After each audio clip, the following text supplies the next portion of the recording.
Garena ये 5 चीजें return कर दो, बस 5 चीजें। सबसे पहली चीज, प्लीज पुराने आइटम वापस कर दो, जैसे old peak.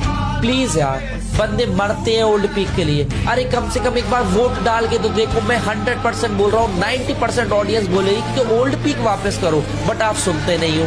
Please old peak वापस करो। दूसरी चीज, प्लीज कस्टम लिमिटेड कर दो, सिर्फ फ्राइडे को कस्टम रखो।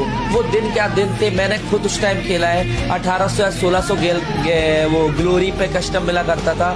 मैं अपनी 5-5, 6-6 नूब आईडी जोड़ता था अपनी गिल्ड में, और सारी मेरी नूब आईडी रहती थी। और मेरे 4-5 दोस्त खेल के हम लोग ग्लोरी पूरी करते। तो प्लीज पुरानी चीजें वापस करो, पुराने आइटम रिटर्न मत करो। बुया पास हटा दो, लाइट पास ला दो प्लीज।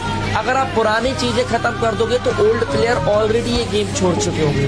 वैसे ही इस गेम में इतने हैकर हैं, आप सारी पुरानी चीजें हटाते जा रहे हो गेम में, फिर मजा ही किस चीज का यार।